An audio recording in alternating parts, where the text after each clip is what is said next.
Welcome home, all. It is Friday night, and you know what that means. It's cheap date night on SuperMex Nation. Fun Friday.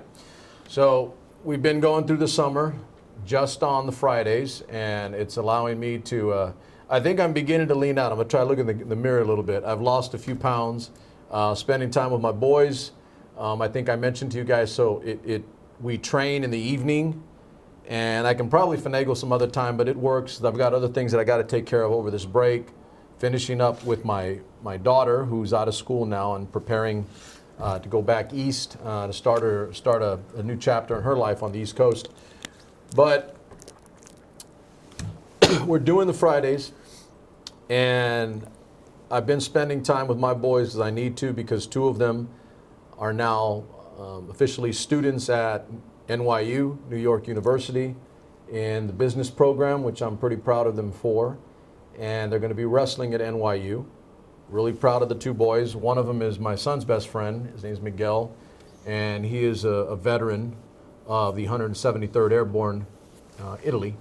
And so proud of him too. And I've got a younger one who's going. His name's Conrad Lopez, and he's going with Miguel. So I'm kind of like spoiled. I get two of my crew going to the same location. They'll be living together and competing together and studying together. So that's good. That's good. So I've been spending time with them. We've been getting Spartan training, been working out. The name of my athletic club is the Spartan Academy. And so we do a lot of work that is fundamental and base stuff that is about, and I'll say it, more about the mental aspect to preparing a body for rigorous activity, including college athletics, etc. So those boys I'm having some fun with. I've enjoyed the last few weeks. And even though, let's get this straight, I don't do everything that I have them do in terms of the activity, the exercise, the skills, the drills, etc. I don't do all those things. It's difficult if you really want to be on them and you really want to be on the spot. Small number, teacher to class size is really, really minute. But it's about engagement. If I'm doing all the exercises with them, my eyes are not on them, I'm not correcting, I'm not adjusting, I'm not pressing, I'm not pushing, I'm not yelling at them to get more out of them.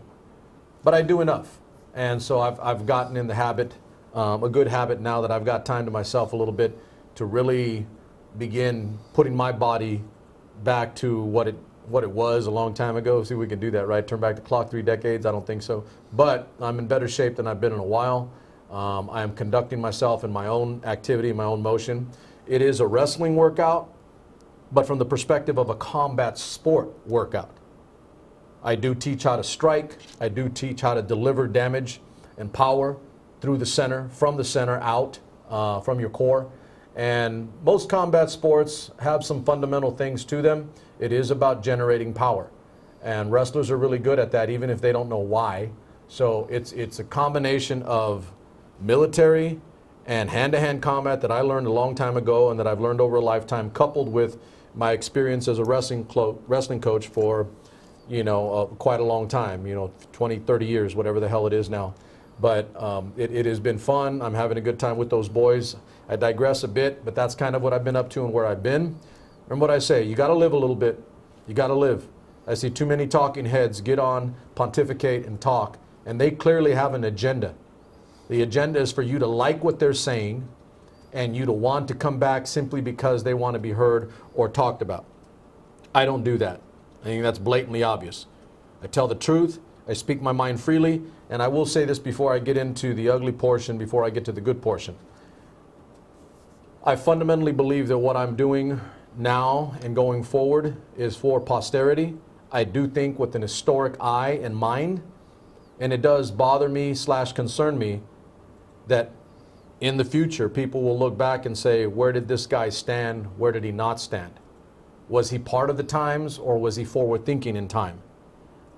I think you know where I am and where I want to be. I'm an historian, so I do think historically. So I make statements or I bring up issue and topic that I think are relevant, significant, and are not just about feeling good at this time and being part of what everybody else is. Not doing that, not part of the sheep group, not a shepherd, but definitely not one of the sheep, not one of the flock, by no means. So I believe that you have to live life, you have to experience, you have to go do. I'll give you the safety briefing when we're done today, before we head off into the weekend. But I believe in being honest, straight, and clean. So segue. Before we get into the good part of discussion and heavy topic, Swainbo's back with me, and we're going to be finishing up, wrapping up just about, I mean, it's always ongoing, but we're going to wrap up with leadership, our series, our months-long series on education and a dream utopian high school in particular, because that's where our wheelhouse lies, his and mine. And we're going to finish that up tonight. But before I do so, I've gotten plenty of messages. I've been relatively silent, not by intent and definitely not by any means other than I've been busy. But I've been asked directly about the happenings of this week.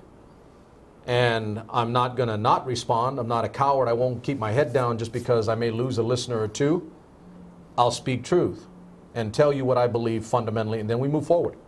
And how we move forward depends on you. I know how I go. It's the same method, okay? I'm a framer. I'm a fundamentalist when it comes to this Constitution. So I know how I go forward. The current times, although I'm a part of them, don't saturate me and make me a part of them, good or bad, good or bad. I quite literally watch, view, and learn from an objective, not subjective perspective. So let's get down to business. So this is where it's at. This is the question I was asked, okay? It started early in the week, and then obviously it blew up and escalated and was exacerbated throughout the course of the week. So the president's comments on the ladies in Congress, I'll say this. I mean, it's kind of simple for me. I don't like picking on women. I don't like picking on women. I don't. Hell, I've even been on the receiving end of some really not good things because I don't say anything negative about women. It's hard for me to do that. I was raised to not pick on women. I'm a man. Yeah, call it machismo, call it whatever. I don't give a damn. That's who I am. That's the way I was raised. If I'm wrong, then so be it. But I fundamentally don't pick on women. I do pick on guys, by the way. I do pick on males because I believe on an equal footing, man to man, you get the point, right? And if that's chauvinist, then I'm sorry. But that's what I believe. That's the way I was raised. I do believe in a nobility when it comes to being a male and being responsible with your sex, gender, to the opposite sex and gender. That doesn't mean we diminish the other side. Quite literally, and my wife will attest to this, we prop up and we appreciate the other side and we give them equal and full opportunity. I think there have been many females that watch my show that know I am fundamentally that. I'm blatantly macho, but not in the negative sense. I'm a man's man, and I don't have to overdo it, hyperbolize it, or make more than it is. I am that. But I walk a nice tightrope with the ability to let my wife and my daughter and the females around me do their thing big and bold, and I support them fully and fundamentally from my core. Because if I didn't, my mom would smack me. It's that simple. She'd smack me. That's the way I was raised, all right? If you're a real man, you make women strong, and you help them, support them, build them up, get out of their way if they're doing good things, and let them do their business, fundamentally. So let's start with that so you understand where I'm at. I don't agree with the president picking on 4 women. It's that simple. You can disagree with me, that's your choice. But I don't like it. Just don't like it. Get to the words. Real simple. The words, they are racist. I can't be any more clear. They are. And I'm going to tell you why. Because I know those words. Those words were said to me as a young boy growing up. Go back to where you came from, go back to whatever the hell place you were from, and they were a lot meaner and a lot more destructive in tone and tenor when I heard them as a little boy. And I'll say it, it wasn't from a black guy, it wasn't from a Mexican guy or an Hispanic guy or an Asian guy. I was working the fields, and people told me to go back to where I come from, even though I'm multi-generation American. And every generation of my family has served our country and died for our country for over 100 years, around 100 years. So yeah, go back to where I came from. So I don't agree with that. Fundamentally, it is a racist comment. It's that simple, okay? Now, I'm not telling you not to support the president. I'm not telling anybody what to do. I'm just telling you, call a spade, it's that simple. It's a fact. It was, okay? Even more so, About a year and a half ago, as I just shared with my homeboy right now, about a year and a half ago, I was told by people to get out of my area where I live, to go move somewhere else, to get out of here, go back to somewhere else where I grew up. This is where I grew up. And I'm going to say it again. It wasn't black people. It wasn't Mexican people. It wasn't Asian people that told me to leave because I wasn't American enough for them or part of what they are. In our case, Central Unified enough. That's racist. That's racist. So I don't like taking a shot or saying something without solution. Without solution. I'm talking directly to the friends of mine that are Trump supporters. You can still be a friend of mine, even if I don't agree with what he's saying or what he's doing. I think we know that now. That is what to the core of America is. I would advise that supporters of President Trump tell him that stuff like that is not okay and not acceptable. Because I have friends that are white, black, blue, brown, and green, and we have commonality and common ground. Those people don't tell me to go back to where I came from. So let's make sure we're 100% clear. Let's put this on a good note. The president has a base, and a portion of that base is that person, that type of person that tells others, like me, to go back to where you came from. Even though I'm from here. I'm from here, and I served here. There's a percentage of you, probably those of you guys watching right now, watching my show, that are not that. You're not a white supremacist. You're not racist. You're not racial. But it's around you. I'm asking you to be careful. I'm asking you to be wary, and I'm asking you to not be a part of that. If you still want to vote for the president, you still want to vote for others, then by all means do so. You're an American, and I fundamentally support your right. I would die for your right to choose. But please be careful, because there is a percentage of his base that is white supremacist and is white nationalist. And they would love to see guys like me go somewhere else. Bit of news, I'm not going anywhere. This country's as much of mine as it is anyone. And even though my life has shown and dictated that I am all-American, I have never done that to another person. I have never told another person to leave, go somewhere else. And I never will, because it's fundamentally contrary to the very nature and purpose upon which our country was founded. So I'm asking again, for those of you that do support the president, somebody send him some messages. Please, lay off that stuff. Most of you guys have already told me you don't like some of the things he says. You may not say that online or in public record, but a lot of you have told me you wish he'd just shut up sometimes. He wouldn't say anything. He'd just keep quiet. I get it. I really do. My point is, the president won't say things like that if he doesn't have the base of support to do so. Those people that do support that, you're not watching my show. I don't know who I'm talking to. The people that do support my show, you're not racist, you're not white supremacist, and you're not like that. Or else you would have left me a long time ago. So I thank you for being here. I asked you to be wary of the words. I did tell you, and I've been saying this for over 2 years now. It's going to get worse. It's going to get ugly. It's going to get racial. Know who you are, know where you stand, and start reading again why this country was founded, ladies and gentlemen. Why this country was founded. The purposes upon which it was founded. It wasn't so one monolithic group can dictate to everybody else who is and who is not American. I will say this blatantly, openly, and if you have a problem with it, my apologies up front, but it doesn't matter. Nobody gets to tell me what American is. Nobody gets to tell me if I'm American or not. I know if I am. My life and my lineage, my family has dictated what I am. When we start going down that rabbit hole of who is more American than another, well, you get what we have here last week. Which is the way he wants it. Well, he gets it. Cool hand, Luke. There you go. A moment of levity. Cool hand, Luke. Okay, that's enough. That's heavy. That's a lot. But I was asked that question. I've given you a straight answer. I have never lied to you, ever. And by the way, I looked up dictionary definition. I looked up tropes. I looked up examples. And then I cite my own examples. Go back to where you came from has been used on me when I was young and as recently as a year and a half ago. and it wasn't from somebody that looked like me, it wasn't a black guy, it wasn't a Mexican guy, it wasn't an Asian guy, you get the picture. It's not okay.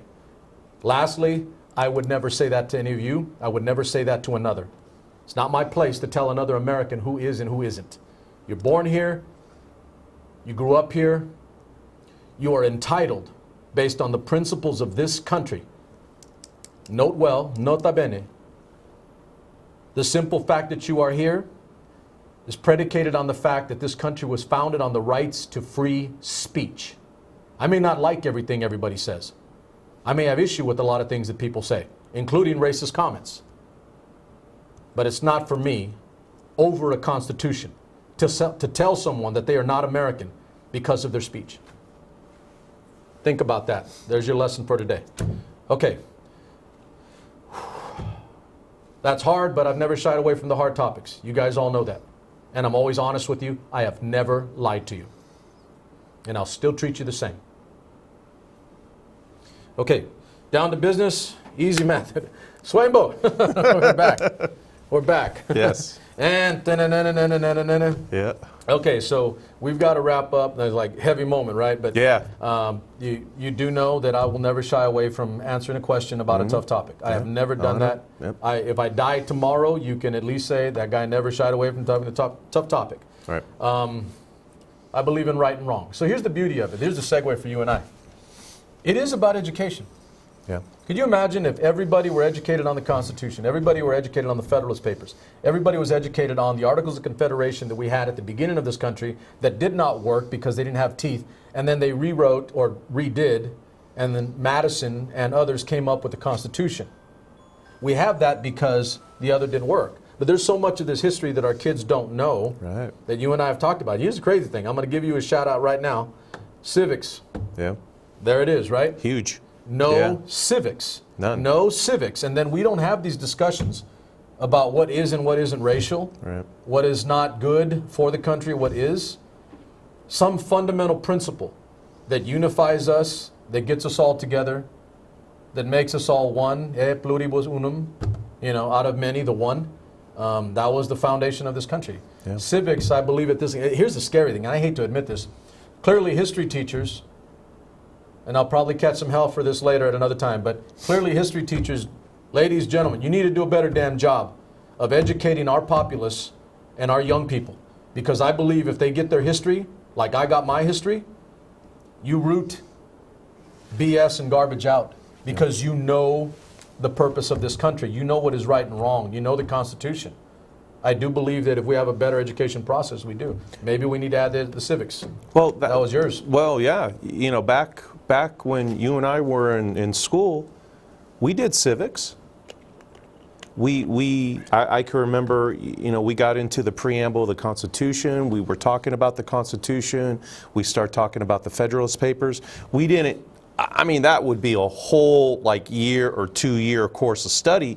We didn't get into that depth, but we did. A lot of people don't know what the Federalist Papers are. No, I have no idea. And for whatever reason, the history, the U.S. history course of study started kind of going off. Yep. I mean, in my opinion, kind of off the rails a little bit, and hitting a lot of other things. But you got to hit back. They got to hit back to their core. Here are the rails, and then run with that same thought. I think the rails were off, or we went off the rails when it became more about we want to get to critical thinking, we want to get to theory and concept. Right. And we lost fundamental, base position about what our Constitution was, the principles of how our country was founded. I'll say it, and that sounds ugly, but damn it, it's the truth. Yeah. I mean, there are not volumes. There are not volumes on George Washington, Abraham Lincoln, or Teddy Roosevelt talking about who isn't American. Right. There are not those. No. Quite literally the contrary, actually. It was more about what makes us all American, the principle, right? And the law.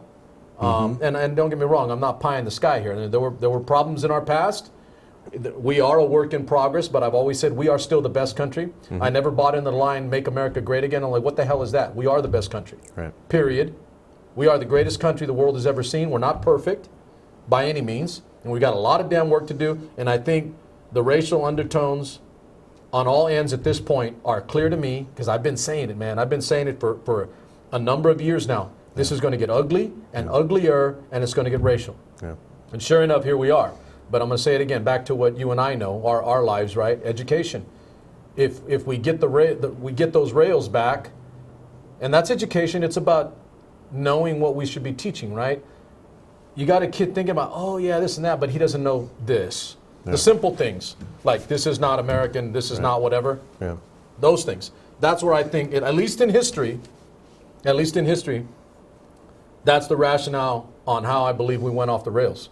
Well, I'm kind of hoping that with history it kind of mimics math. Math, we talk about the pendulum swinging. Correct. And so back in the day, back when you and I were in school, it was procedure. It was pump and crank, and you did problem after problem after problem, and you learned mathematically, okay, within that practice, how I can apply that to other problems and situations. And then the pendulum swings, and it swings over to, okay, now let's start doing conceptual, 100% conceptual. Correct. And it's like, let's not do the drill and kill, but let's do 100% conceptual. And then you have these kids that they can't add or subtract or multiply or divide.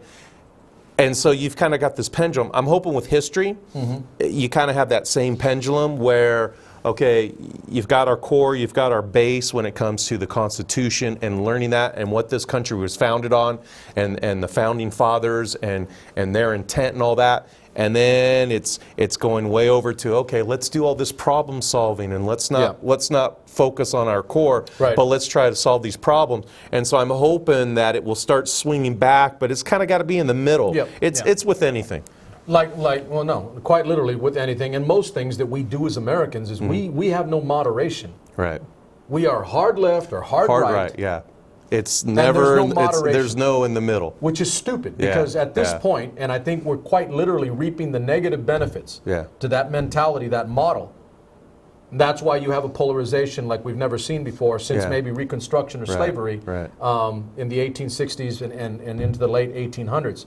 That's quite why. We swing one way, and it's like, we got to go all the way to the other side. Now we got to go all the way back over here. Why don't we come back a little bit and like hover here, where the majority of people are, by the way. Exactly. Majority. And let's take the best of both sides or multiple sides and do what's right for everybody.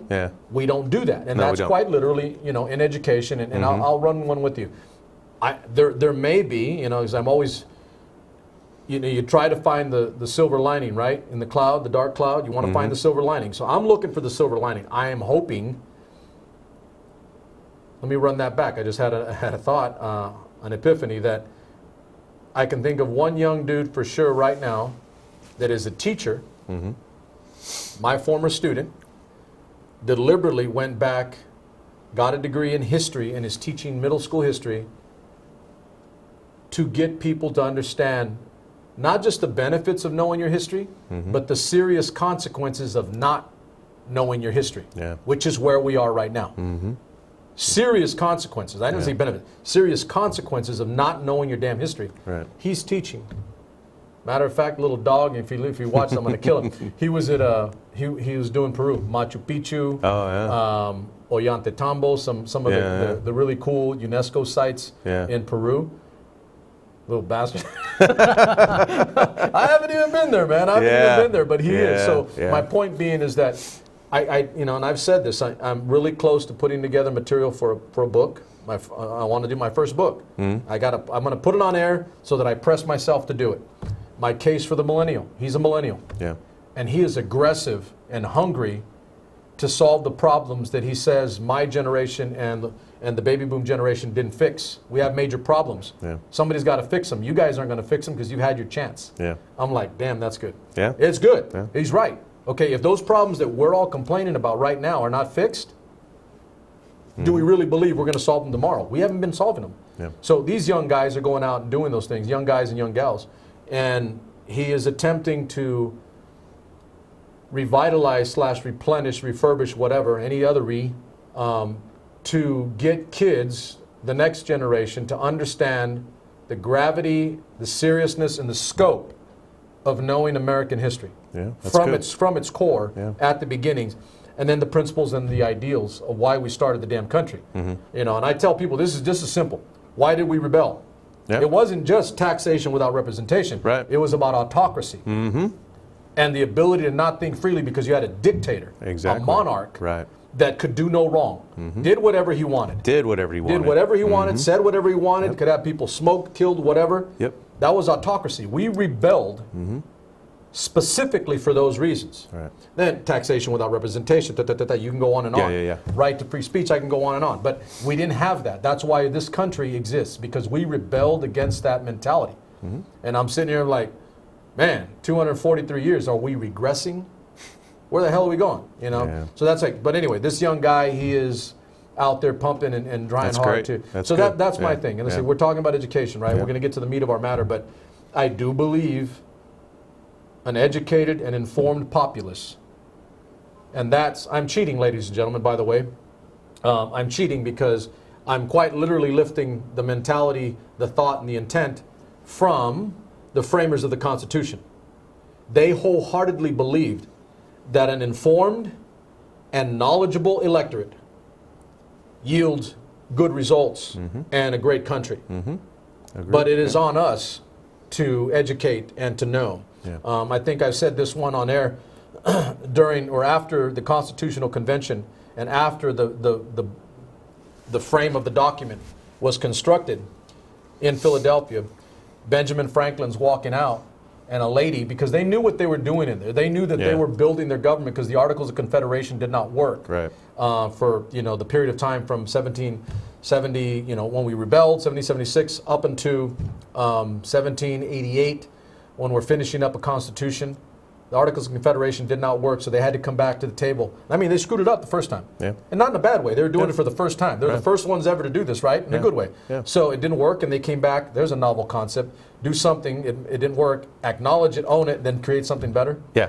So this Benjamin Franklin's walking out of the hall, and the lady says, "Sir, what government have you given us?" He promptly turns and responds to her, "Madam, a republic, if you can keep it." Yeah. Meaning the onus is quite literally, watch this, pun intended, on us. Yeah, it is. The yeah. onus Yeah. is on us. You like that, ladies and gentlemen? Pun intended. You do know I play with the words a little bit, Got to know the language, right? Go back to where I came from. Yeah. So I came from Indio and Fresno, California. Yeah. So the onus is on us to hold the responsibility of knowing this government, perpetuating this government, and practicing on a daily basis the ideals of this government. That was his response, Right. Benjamin Franklin. He quite literally, I've been Yeah. doing more quotes like, man, that guy was he's brilliant. The guy Yeah. was brilliant. Yeah. But he told us it's on us to keep this thing going. Yeah, it is. Yeah. And the only way this fails is if we fail. That's the only way this damn thing fails, Yeah, if we agreed. fail. Agreed. Okay, so Agreed. we've talked plenty. It is about education. Let's Yeah. get to the meat and potatoes of the night, which is wrapping up our Dream Utopian High School for Swainbo and I. Our backgrounds are both not entirely and only high school, Right. but a lot of it. A lot of it. I taught high school. He taught high school. He's been a middle school principal and an admin on a high school campus. Still works with high school kids. So by far, you more expert than I in terms of time and longevity. Yeah. But I think in that 25, 26, 27 years, I don't even know what the hell it is, since 92, I have always worked with high school kids, Yeah. officially and unofficially. And I still work with high school kids Right. even now. There's one boy in particular that I'm working with because he wants to get on the podium next year, came to me with some humility Wow. out of the blue. Yeah. I'm a retired coach. Yeah. But he asked me, he goes, "I know that you coached champions before." You know, he knows about my son. Yeah. And with some humility. Now this is my case for the millennial. There are still those that actually have humility, Yeah. that they have a humble bone in their body. The kid came to me and asked me with some respect. There's a scary thought, right? Some respect. Oh yeah, by the way, some millennials do have respect, believe it or Yes, not. yeah. You're surrounding yourself with the wrong ones if you think they all don't. But this little guy came up to me and asked me, and I sat there and I was like, I've never refused a kid. I don't know if I've ever told you that. I have never refused I a could kid. see that. I could see Never. you never have. Yeah. Not all of them come to me because some of them are afraid. Yeah. A lot of them are afraid. Not everybody comes to me, but I have never refused a kid an opportunity to be more than what they are in wrestling, in academia, in anything. Yeah. Matter of fact, I've got somebody, a young person, asking me right now if I'll help her next year in academic decathlon. Oh, wow. And I think I'm going to help her with respect and humility. There Yeah. you go, Yeah. ladies and gentlemen, that's America. Yeah. So here's the deal. So we've talked a lot. I won't rehash everything we've covered on the high school. Right, right. But what Swainbo and I agreed on was that we would finish the topic with leadership. Yes. Yeah. Apropos, no? Absolutely, because I do believe you can have a great situation, a million great things, but if you don't have leadership to actualize it, none of it happens. Very true. And I've None seen, of it happens. and I've seen some amazing schools that had just the inner workings completely amazing, off the charts, but they failed because of their leadership. Their leadership, in my opinion, were there for the wrong reasons. They weren't there for the kids and for the teachers and for the community. Move up the ladder, They were there to move up the ladder. They were there to make a little more money on the pay make scale. a little bit more money because mama at home is like, hey, I need you to, to make a little bit more money because I want this and that. And so with our system, and you and Let me I, ask you this. And I'll stop you when I have a thought when you say something good, and then I'll see if you agree with me. That's what we do, right? yeah, And I stop you a lot, but because it's like I want to crystallize for the audience. because I'm good. Because you are. I mean, here's the one thing we do agree on, and I hope you guys do too. You force me to come up, and I'll say it, with some brilliant insight that we can put out to the people, Yeah. regular folk. Yeah. Okay, here's where I think, because this is like, to me, this isn't just brilliant, but it's like fundamental at the base of it. I have an issue over time now, maybe 3 decades worth, right? 2.5 at least, 2.5 decades at least. I have an issue with education. You can see how this is relevant for all kinds of stuff. I have an issue with education as primarily a career path, Right. as opposed to, and I think you know where I'm going to go, public service. Exactly. Swain, I believe that education is public service. I agree with you. Now, I'm not saying that you shouldn't get paid, that you shouldn't be taken care of, that you shouldn't have a retirement. Right. Absolutely. Yeah. Right. Ladies and gentlemen, teachers, educators, But absolutely. But why do you, as a person, go into education? And I'll be very honest with you. When I was in high school, there was a teacher that I really looked up to, and I wanted to. They coached, and I kind of was like, hey, this is a good gig, and we used to joke about, well, why'd you become an educator? And he would say, oh, well, because June, July, and August, and that was kind of the ha-ha thing. It is a good gig. And I remember in college, I went through my math degree and stuff, and I was like, all right, yeah, June, July, August, ha ha ha. But then when I really got into it, I was kind of like, wait a minute here. This is public service. This is me giving myself to better others around me. to the greater good. To the greater good. And that's kind of when I had, I don't know, an epiphany of what my calling was. Yeah. Why am I doing this? And I learned that at a very young age. And so I really tried to say, okay, math is such a hard subject that I need to explain it in a way so that they understand it. Right. And then when I became an administrator, I was like, okay, why did I become an administrator? Because I wanted to not just affect 30, 40 kids in a Correct. class. I wanted to affect, and I wanted to build and to nurture and to help a community, a school grow. And that's why when I kind of flipped the switch on, because I was very content just teaching. Yeah. And that's when I kind of flipped the script, and I had this, just kind of this itching and desire that, okay, I want to go into education because of this. And my students, my former teachers and stuff, they knew exactly where my heart was. Right. And where I was coming from. And then I just kind of got disillusioned I got really tired of, I was trying to do what was best for my students in my school, and I had my superiors, I had the district office that was, nope, you got to do this, you got to do it my way, political, this, that, and I just finally went, I'm done. Yeah. And so now, I'm back to doing what I love and at a college aspect. And Well, so let's just say, without the bullshit. without the bullshit, yeah, And so with leadership, you can have the most off the chart programs in place, kids, community. You can have all the stars aligned, but if you have a leader on that campus that is there for the wrong reason, that school's not going anywhere. So with our utopian high school, i.e. our utopian school district, our leaders have to be there for the right reasons, and we have to weed those people out. We have to not just, when I did it, you'll love this. Weed them out. You'll love this. Weed 'em out. My interview was 2 interviews, and I swear to you, my first interview was probably about a 2-hour interview, and it was on all the nuts and bolts. For what? Your first teaching position? For being a principal. Oh, For being an admin. And it was all the nuts and bolts on, hey, how do you deal with this? How do you deal with this budget? Blah, blah, blah, blah, blah. And then they brought me back and they go, okay, we want to sit down now and we want to find out who you really are. And it was pretty wild. I had never been through an interview like that before, but when they left and when I walked out, I left it on the table. And they knew exactly who I was and where my heart was.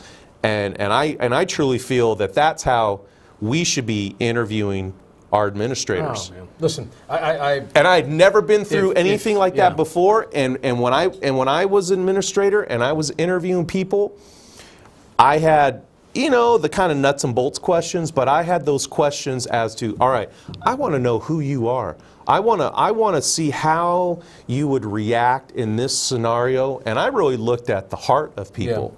Yeah. And so that's a must with our leaders. End of story. I guess the vetting process, the vetting out process for leadership is not adequate. Oh, no. By far, no. There's no. Because right now where we're at, and this is like generically for all of America, by the way, ladies and gentlemen, so you guys know where we're at. We're in Fresno, California, Central California. But this is everywhere. Yeah. This is everywhere. Everywhere. I've got fans all over the country, and it is the same. It may, some of the specifics can be varied, but the vetting out process in terms of who gets to be or who eventually is leadership, administration, is weak, if not abysmal. I agree. And it's frequently more often the case of, I'm going to get a job as a teacher. Watch this. And you're going to like this because I know you know some. You don't even have to name them because they're generically there. The vetting out process consists of, oh, I'm going to teach because I can make 30, 40, 50K. I don't even know what the starting salaries are. Okay, depending on the state. I'm going to make X amount of money per year in my profession, my career. Here we go, right? The career. I'm going to go into education. I'm going to do 2 years. And the intent is to do the minimum required time in the classroom so that you can jump. The intent was never to actually teach. The intent was to teach to make the jump to administration to make more money because it's a career path and it's not about education. Many people I know. And it's not about education. And so, like all these other things we started the show with, the consequences are being fully realized and experienced now in our education system across the country. Across the country. I don't know where you're at with so we're example of I had a son at a charter school. I've had a son and daughter at a charter school, at a private school, at a public school. Not because I don't believe in public schools, but because, here's the crazy thing, I experimented on my children. That's going to be on record. I'm going to catch out for that. But here's the thing, my kids were like, you're not hurting my feelings. But we tried all those things because the thought is that the average public school today isn't what it used to be. Therefore, the average kid is not getting the quality of education. I'll agree that it's not. But the problem I have is that people want to throw the baby out with the bathwater. There was a reason why we were #1 at one time on the planet in terms of our quality of education. Our collegiate system is still the most sought after in the world. Not like individually one school, right? I mean, we got Harvard, they have Oxford. We have Yale, they have the Sorbonne. They have, I can name University of Salamanca in Spain. All the great universities throughout the world. But as a system, ours is better. So there was a reason for that. And so don't throw the baby out with the bathwater. There's some good things about public education. And if I had my way, and you kind of know where I'm at with this, I'd hack, slash, and remove I'd do the same all the thing. garbage, Yeah. and get rid of, get rid of who you're going to replace them with. We need a call to arms, quite literally, for people that give a damn about this country, for people that give a damn about the quality of education, so that kids graduate our system fully knowing the purpose of this country and the history of this country. And then you're less likely to tell them to get the hell out of here because they know the history. I think I said that on air about 2 weeks ago. You were off already, but I said on air, if you're afraid of brown America taking over this country because the numbers growing, black or brown America, minorities, the numbers predicate that that is going to happen. That is happening. Yeah. And it's not going to stop. Right. And that scares the hell out of people, right? Doesn't scare the hell out of me. I'm the brown guy, right? I'm the brown menace. Rapist, murderer, and a thief. Don't be afraid.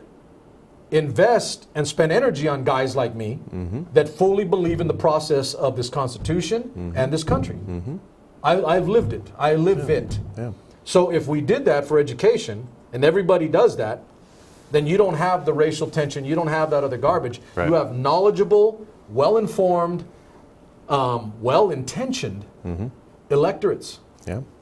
The person may be black as night, brown as whatever, white as the different snow, but they fundamentally believe in some simple and similar concepts. Not this thing where I get to dictate to you what my belief America is and what you don't believe America is, and we all kind of do that, right? But that's where education comes in, and so I'm getting away from the leadership back to the original point. But you see how it all ties. It does all tie. Yeah, we definitely have to look at our culture and climate of our schools, and we have to really, in my opinion, the culture and the climate of the schools are off the rails. We got to get them back on the rails, and we have to teach about, just for lack of a better term, respect others. I mean, that's just where you got to start at first. I mean, it's sad, but we're really going to have to, and that's going to be at our school. We've got a lot of these programs that we've talked about that we're going to be in place. That's going to bring up students, respectful individuals. I know. I'm chuckling because it should be fundamentally so simple, right? I'm thinking of that country song, "Don't tell me no lies and keep your hands to yourself." That's about simple. It's simple. Don't tell me no lies and keep your damn hands to yourself. Yeah, it's simple. That's all there is to it. But you won't get into any gender issues or Me Too issues. Keep your damn hands to yourself. But with our leaders, we've got to do a better vetting process. And I'm with you. I've said this on air.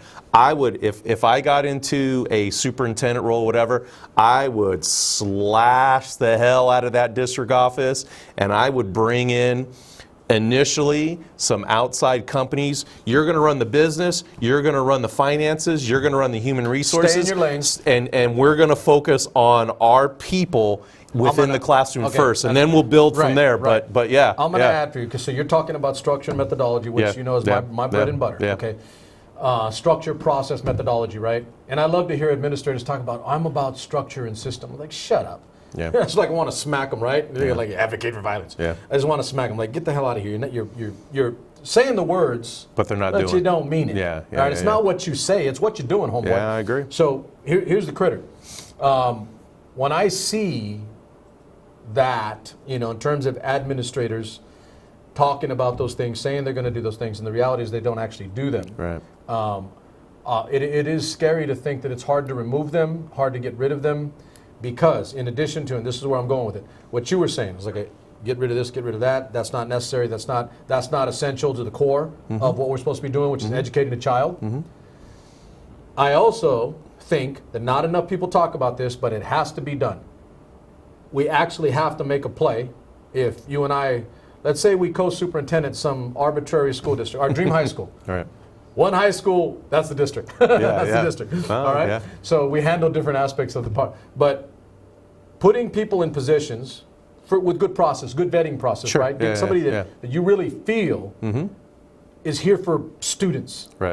It's here for students. And I'm not talking about some 22-year-old hot shot that just got out of the education program and they're going to be a superintendent tomorrow. Right. I'm not talking about that. No. You know why? Because you got to live a little, damn it. You got to live. Agreed. Experience. Yeah.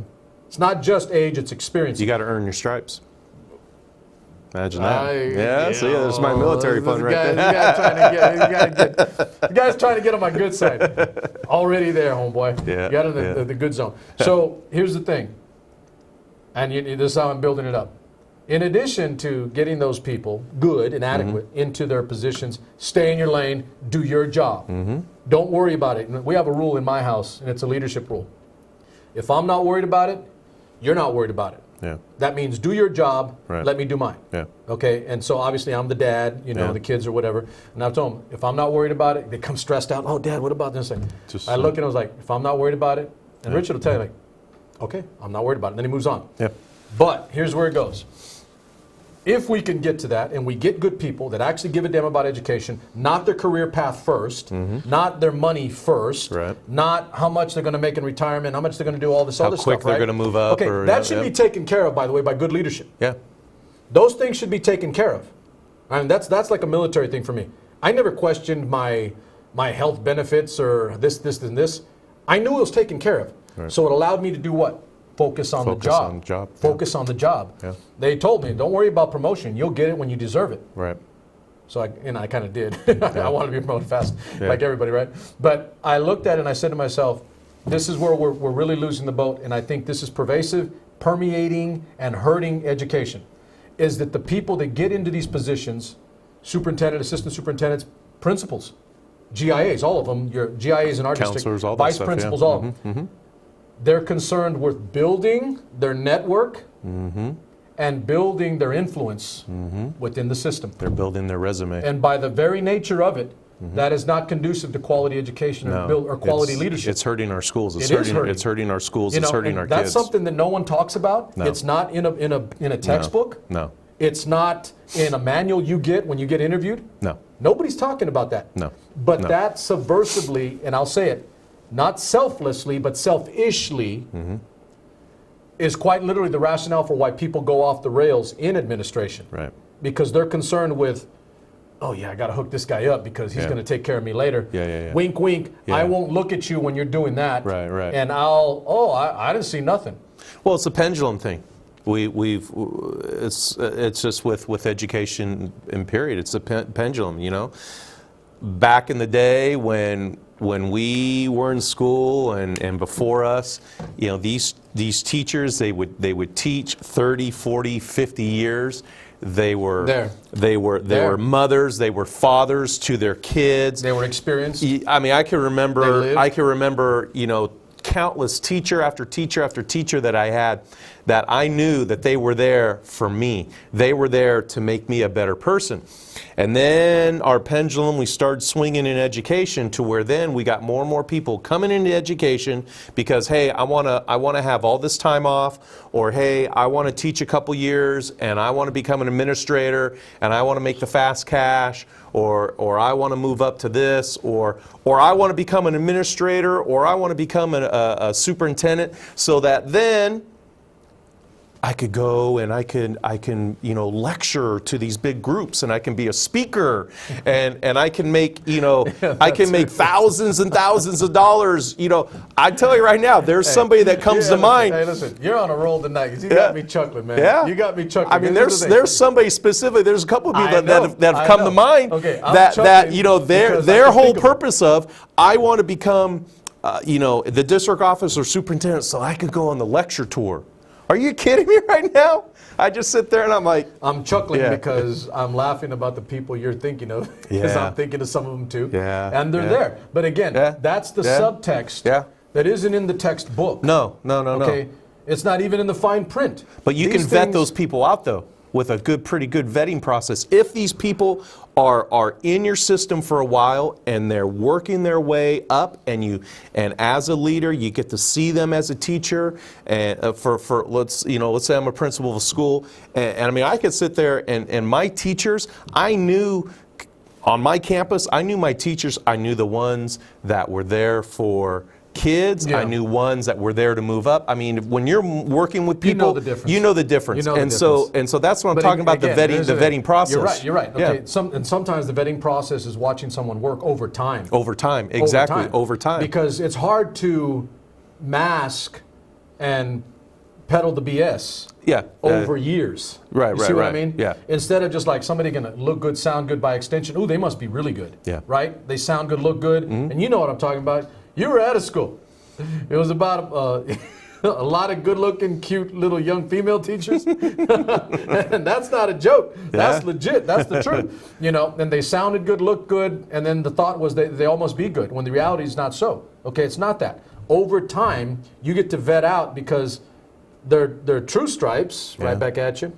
Their true stripes will be shown over time, and you'll get to see how they conduct themselves, how they act, whether they're really here for the right reasons, or they're here to build a resume, peddle their BS, and move up the ladder. Right. Okay, so those are things that, you know, and I quite literally hope that, you know, our audience kind of caught this, you know, caught that there are things below the surface that you do not know about that do take place. They're human things, by the way. Oh, yeah. They're human things.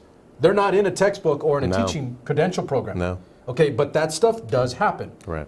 What I'm talking about is where they're maneuvering and they're doing things quietly, secretly, with an intent and a thought to move up the ladder, get out of the classroom, just so they can make more money or tell more people what to do. When it's a career path first. Now, I will agree with you. Okay, so here's you and I are kind of like on opposite ends in one regard. Not very many, but this one in particular.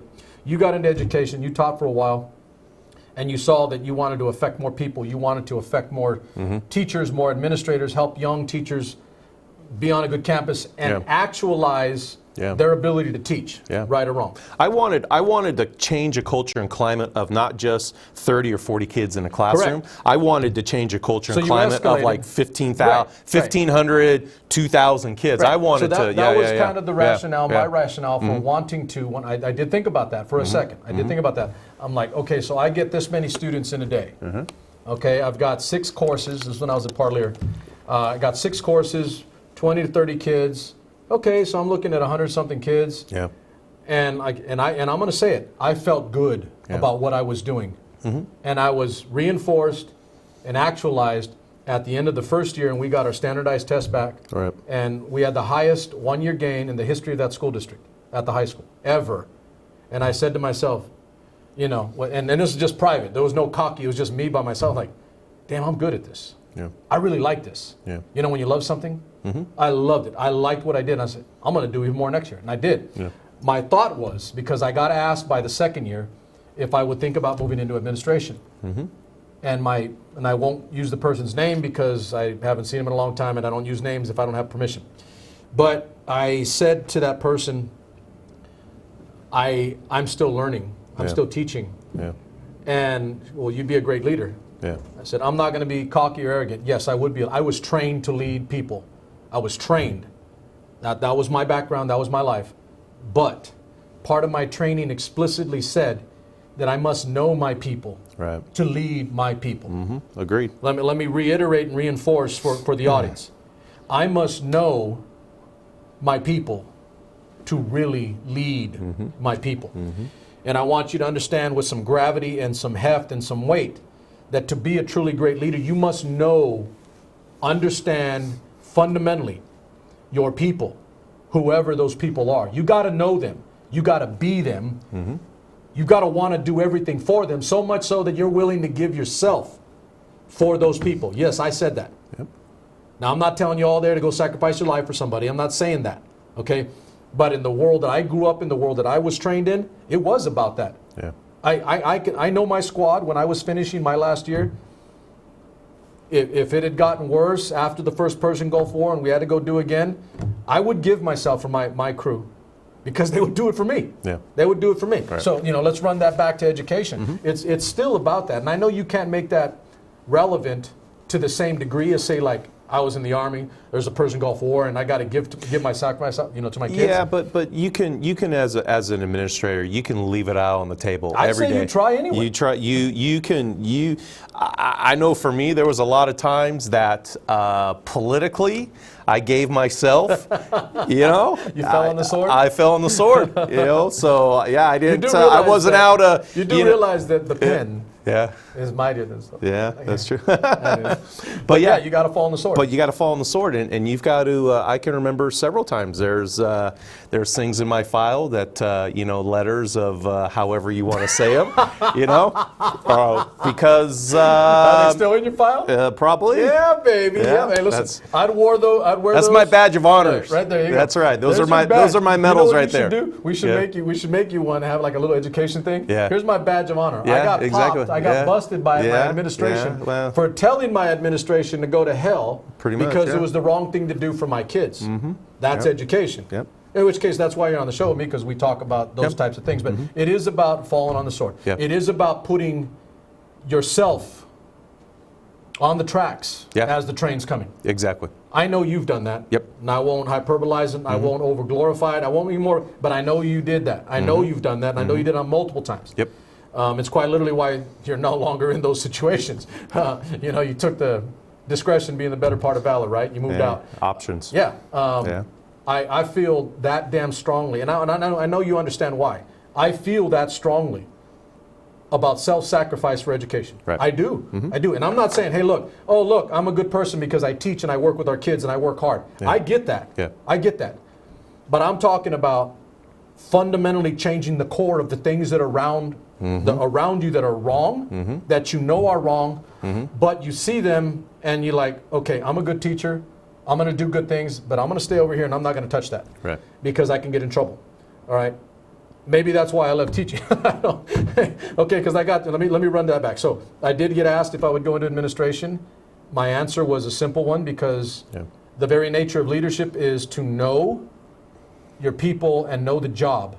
And I didn't feel that I knew the job as well as others did. Yeah. And I would not want to stand in front of those people. Even though, the person that asked me, like, they respect you already. Yeah. They know you're a veteran. They know you were a decorated veteran. They know you were this. They know you were all these things. Right. And they've seen you in the classroom teach like nobody's business, like tooth and nail, day to day, an up at dawn, siege. That's Jerry Maguire. Yeah. You like that? You like that? I'm doing Jerry Maguire. An up at dawn siege, Rod. Yeah. Rod Tidwell. Yep. But I did do that. I did do that. And so they're telling me that they'll respect you. They'll listen to you. I get that, but I need to know what they're doing. Yeah. I can make qualitative decisions about who they are, what they do, and what they need when I don't know what it is they're doing every day in that damn classroom. So that was the reason why, that was my rationale for no. Yep. But I think you understand that, you chose to go forward. And then I chose to get out. Yeah. And I don't mean get out in a bad way because I still kind of do teach, believe it or not. Yeah. I chose to affect a larger audience. I don't regret that.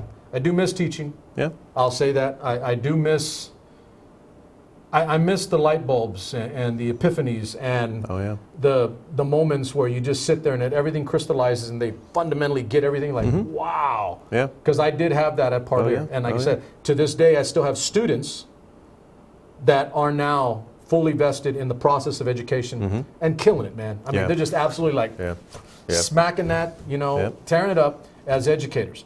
But it runs back to that. So let's do this. We're finishing here, but so let's get the subsurface thing so that people understand. We clearly need to have a better, and I'll use it, vetting process. Yes. For who gets to be an administrator. Yeah. Who gets to lead. Yeah. We want administrators that are there not for themselves, but for the kids, for the school, for the teacher, to make a difference. And I know, administrators, that's how I feel. But we have to see that over time. We just can't. The time thing does matter to me. It does. It's huge to me. It's huge to me. You are born out in time. Yeah. I had a young student, former student, just basically told me, like 2 weeks ago, you're still the same guy. Yeah. I was like, am I?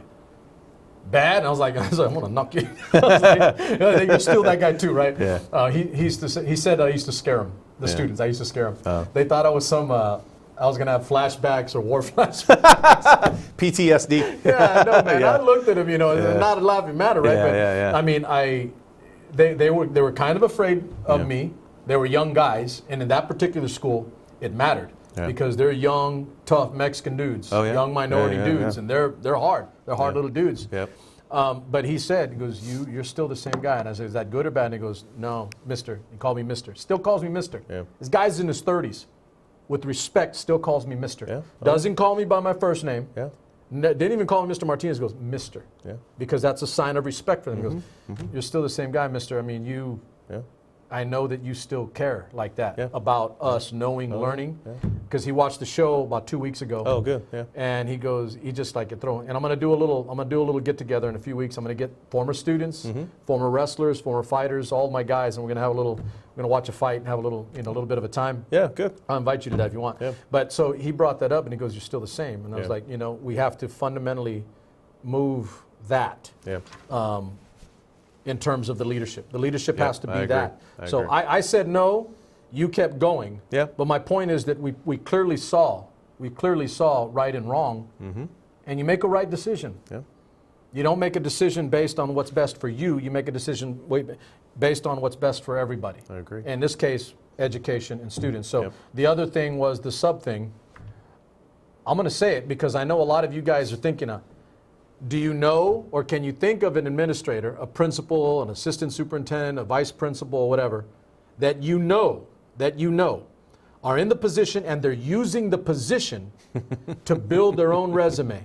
They're using the position to build their own network Yeah. of loyalists and people that are sycophants and I'll say it, ass kissers that are with those people, and they will do anything for those people, not because they know they're right and that they're principled, but because it's in their interest to move up the ladder, to kiss ass and be a sycophant to that leader.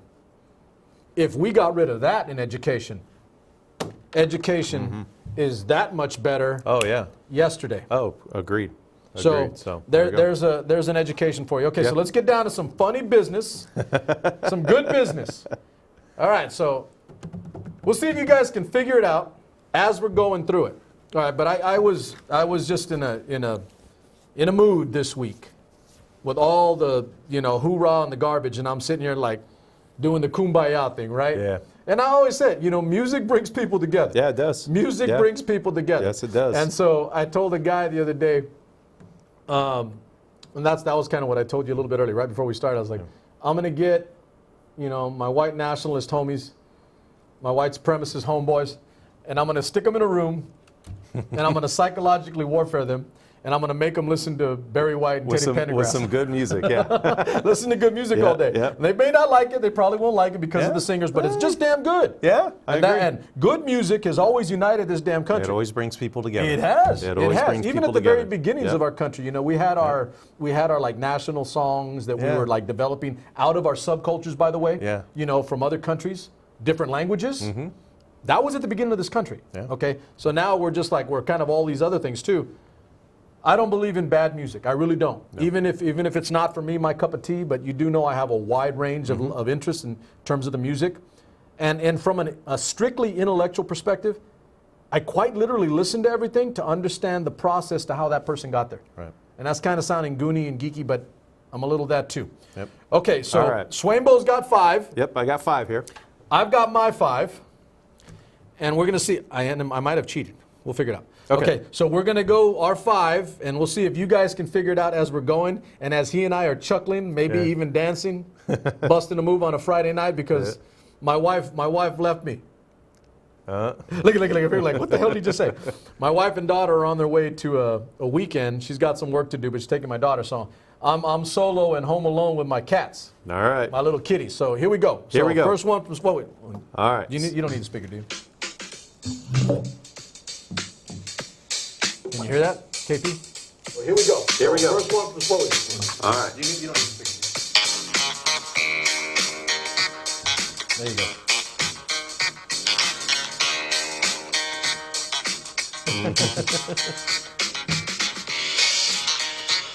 All right. I know I need to stop it because I don't want to get you can't- YouTube. no I one- don't want to YouTube. 25 seconds. I don't want to get in trouble there. They'll mute me. Yeah. All right. So that was number one right there. I don't want to be silenced. Yeah. I think we can all figure that one out there, even without the words. Here's another one.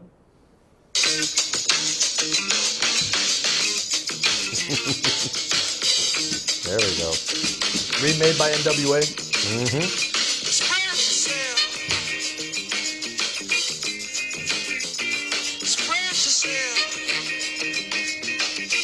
There we go. Apropos, that's free speech, baby. Right there. Express yourself. Express yourself. In whatever form you so choose. All right. So here is number 3.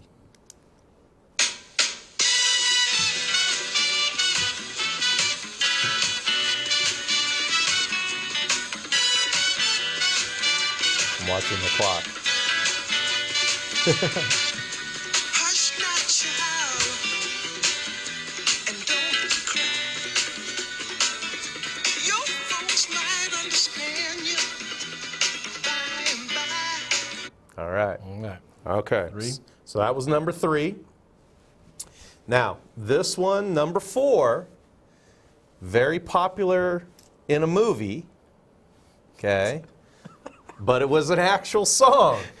It was an actual song. Even though whoever performed it in the movie was fictional, this was an actual song by an actual singer. So let's give them a little blow-by.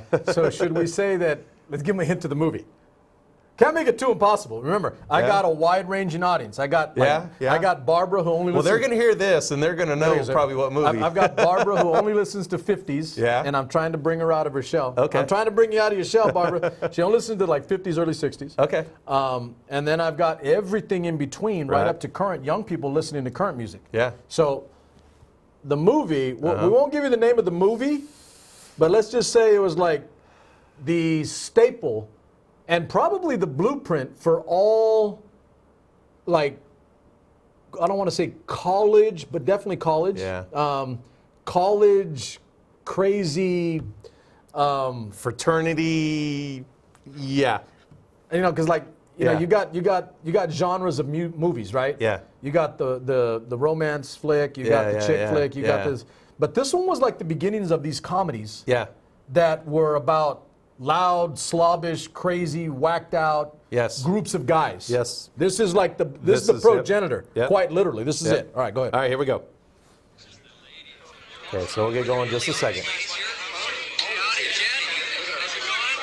Here we go. Do you want to dance?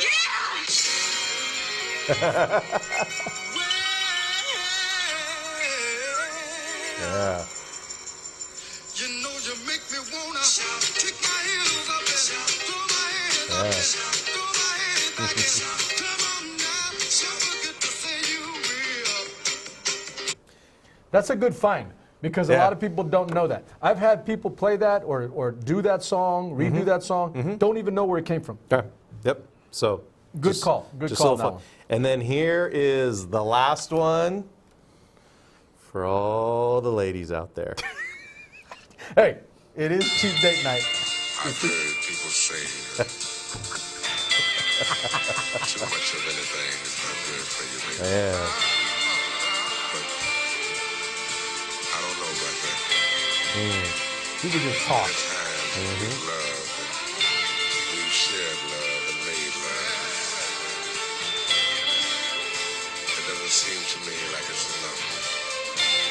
Here we go. It's just not enough. I'm watching the time. It's just not enough. Oh, baby. I had that voice. Yeah. That's the G right there. That's right there, That was man. the G. So Right I've there. got one or two that can go with that guy. Okay. I got one or two on my end that could go with that guy. All right. So if you guys, we're at the midpoint. We're at the halfway. Call it halfway point. right. We're at All right. So halftime. at the halftime show, this is what we got.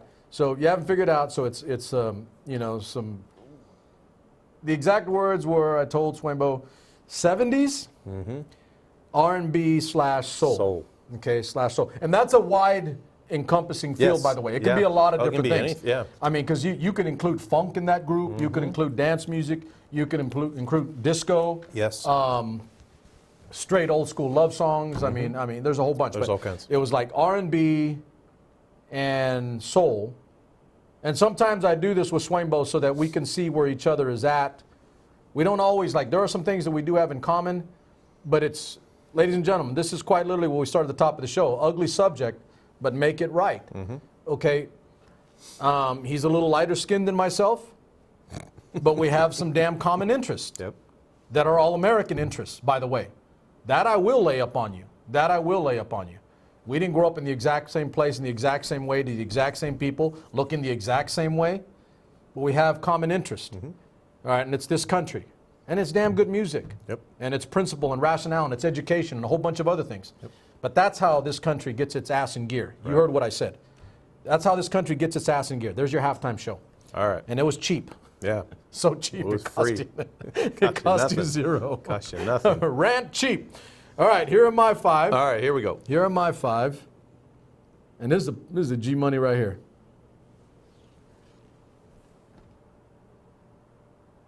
You on? Oh, you gotta turn it up. There we go. I'm so in love with you.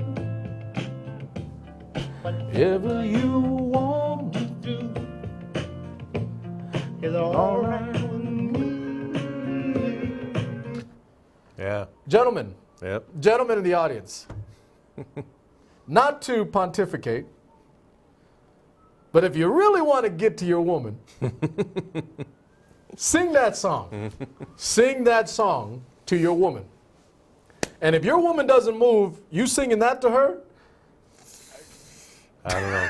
What's it like? I don't know, man. Haloofus? I don't know. All right, I don't. I don't think she's alive. I don't. Yeah, exactly. Yeah, She might not be alive. there's not a Might pulse not there. be alive. You're in there with a doll. Yeah. So, I've always heard. You know, my mama raised me this way. By the way, any man that could sing credibly, obviously, you can't like be tone deaf and like monosyllabic. I can go on. But any woman that, or at least any guy that can credibly sing, or puts the damn effort and time and thought into it, selflessly, not selfishly, can do that, you're going to score some major points with your woman. Yeah, you are. Yeah. I mean, seriously. Don't take our advice. Don't take our, well, yeah, take our advice. Yeah. Take our advice. It's good advice. And it's not just because it's from he and I, but we are cheap, and it's good information. I'm not billing you $200 an hour. It's good information. That one in particular, though, you sing that song to a woman, come on, man. Yeah, that was a good one. Yep. I love that song. All right. Okay, so let me back up. That's one. I'm going to be Okay. here all night. We'll just do. All right. Me Too. Me Too. Here we go. That's a Me Too movement because it's a good song. Strumming my baby's fingers, singing my life with his words, killing me softly with his song, killing me softly with his song, telling my whole life with his words, killing me softly.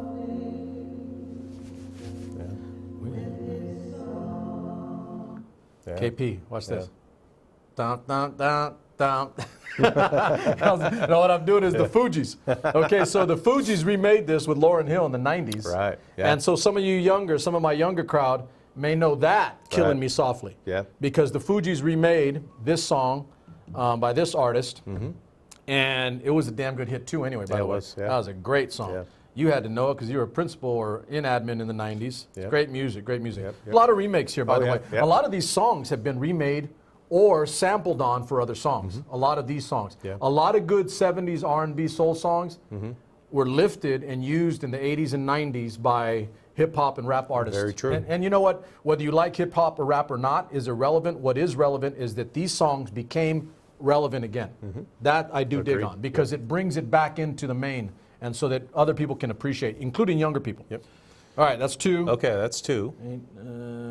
Oh, yeah, okay. Here we So go. this is the go with that. This is like with the other guy Yeah, and yeah, yours. yeah. Okay. This dude's a beast. Listen to this baritone.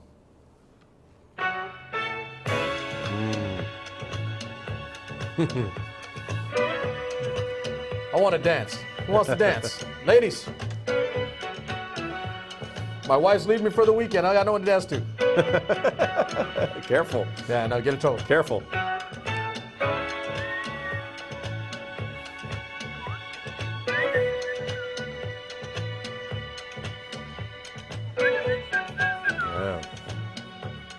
Get his voice. Come on. I'm going to break it because we're going to get muted. Right. Just so I can give you the first tier of the voice. Yep, there you go. All right, ready? You'll never find. Yeah, there you go. That's like, that was even better, Yeah. right? For effect. Yes, I'm like, yeah. That was like, that's a beast right there. Yeah. That is a beast. That's a good one. Okay. All right, so that was 3. That's 3. All right. Oh, what the hell? There it is. Okay. I was there. And I've got this one. And this one, like, as I was listening to the songs, I'm like, man, I need something to just like. Yeah. So this is my song for America today. Going into this weekend. This is what I want you thinking about going into this weekend. The words and the good music. Here we go. I want everybody dancing this weekend too. Yeah.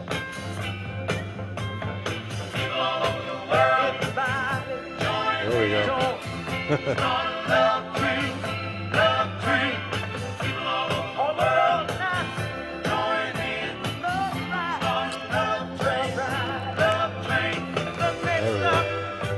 That's a good one.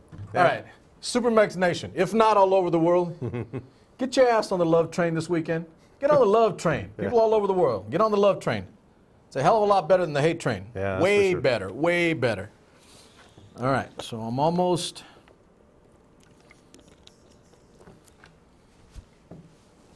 All right, And then so I that started moving this way. It's like, I want to dance. Yeah. I want to dance. SuperMex likes to dance.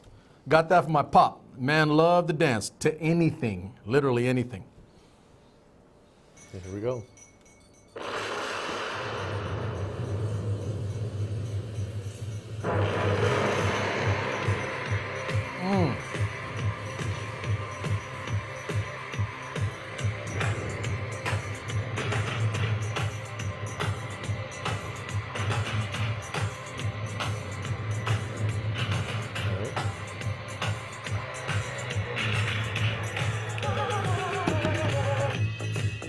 Love that.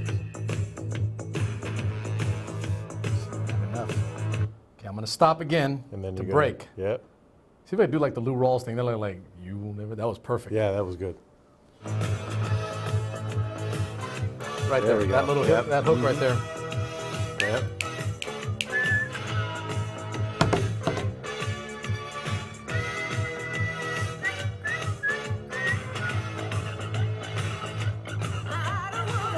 Yeah, that's a good one. I'm gonna go home and listen to that by myself. Yeah. I'll listen to that by. Okay, so I'm gonna shout out. We're running along here, but so I had an aunt, and she was like, I don't know if you know this, but so my mom's family, we lived here with. When my dad died, we moved back to Fresno, and I was little, 9, and there's 12 in the family. Wow. So this aunt was a few sisters below my mom. You know, not younger, like sisters below. sisters below, there were yeah. 3 or 4 sisters between. All right, so she was a few sisters below my mom. And so she was younger, and she was like current. I remember her current. And I don't know if she watches the show, but it's my Tia Annie. And she loved to dance. She loved to dance. Yeah. That was her deal. Yeah. She was going out on weekends, and it was like she's going out to dance. And she played music, and it was this, Yeah. it was other. She loved to dance, and she always played good music. This is what I grew up with. Yeah. And so that's to my Tia Annie. And for those of you guys that are related to me, she is a great lady, great person, biggest damn heart you could imagine.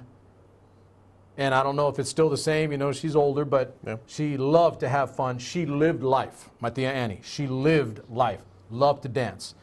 I remember the songs that she used to play and dance to. And I thought she was the coolest thing. You know, you got an aunt, and it's like, Yeah, yeah. everything they do is cool. Yeah, They just walk around and it's cool. Yeah. That was my Tia Yeah. Annie. She was the coolest damn thing, you know, I could imagine. Okay, so I cheated a little bit, but I consulted with Swainbo on the tiebreaker. A little bit. All right, so this is the last one for you guys tonight, and thank you for being patient. We're running a little long tonight, 'cause I missed you. I'm only on once a week. KP's got me on Corral. He don't want me doing a whole lot. I'm messing with you, homeboy. Now, I'm taking my time over the summer so I can enjoy, come back revitalized, and get back to a lot more. But this is one also that, you know, on my aunt's end, she was big on. And they were kind of the quintessential, I think, in many ways, the quintessential group back then. And they, you know, so many good songs, but I wanted to dance a little bit more. So this is the one that Swainbo and I agreed on. They have a lot of good songs, by the way. Yes. And they were a staple in the 70s. They were a staple. Yeah. You didn't know who they were. You were living under a rock, quite literally. So here we go. So this is that song. Yes. There we go.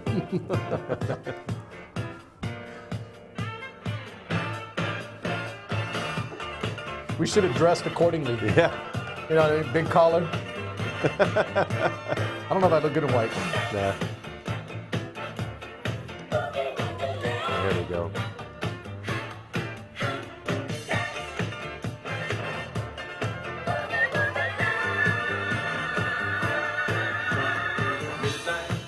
Yeah. All right, that's enough for you. That's good. So Yeah. a lot of good dance music, a lot of good feel-good music, Yeah.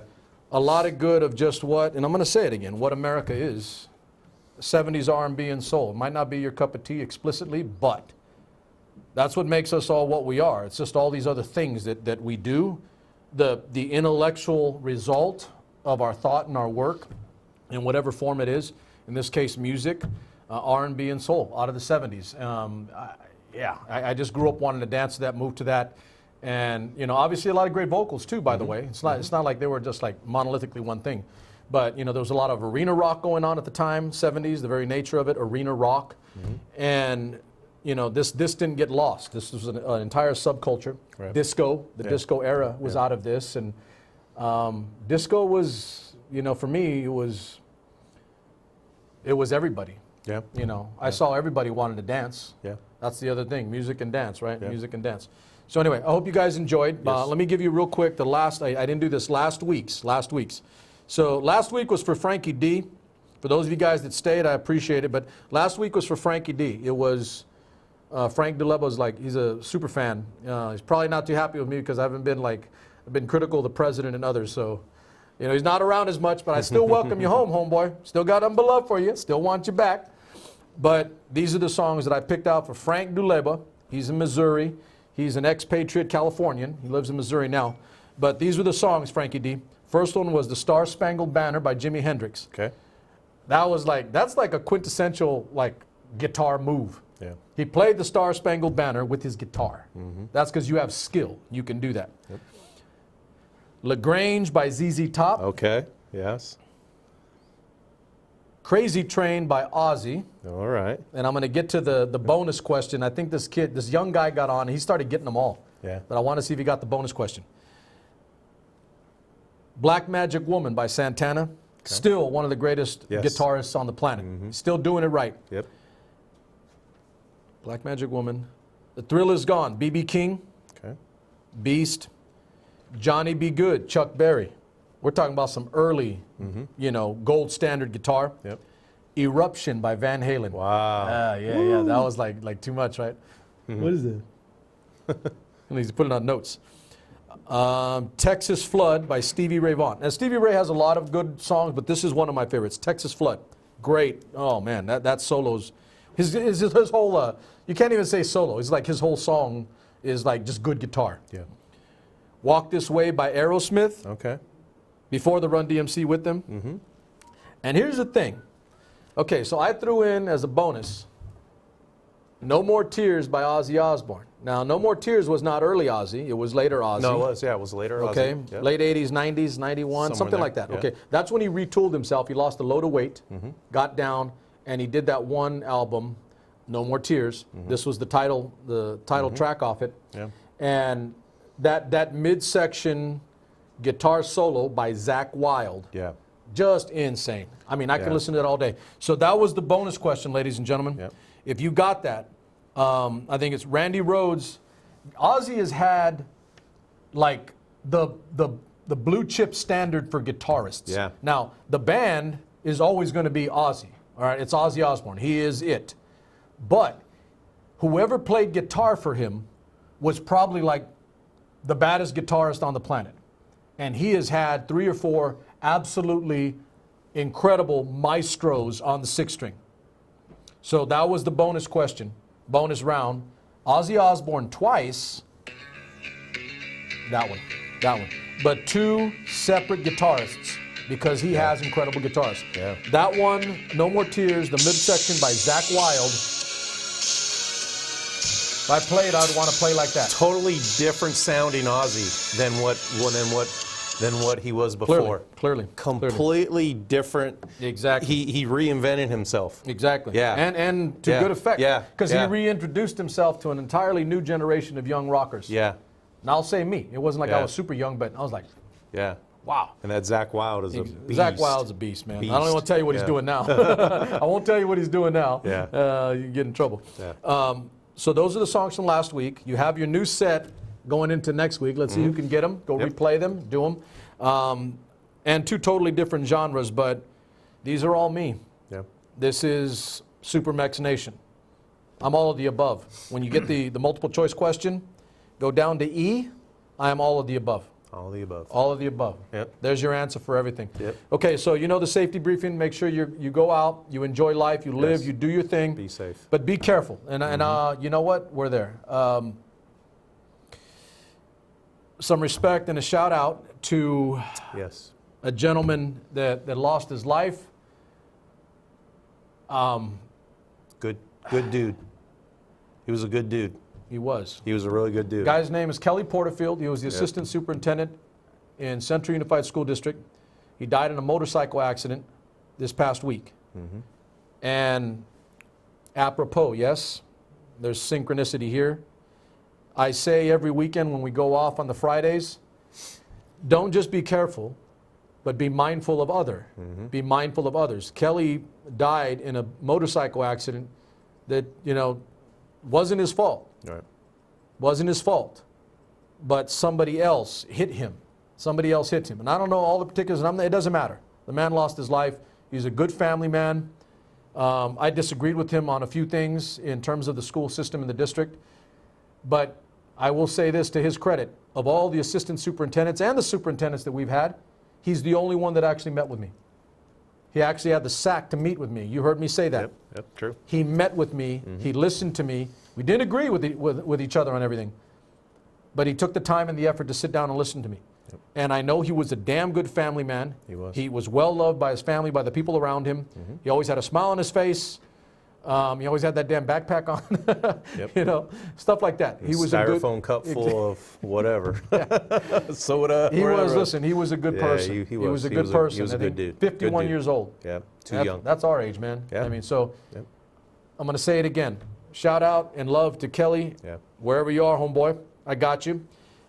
But for you guys in SuperMex Nation, I'm going to say it again. It's not just you. There's an entire world of existence out there beyond yourself. Be careful. Be mindful of other. Look around. Know your surroundings.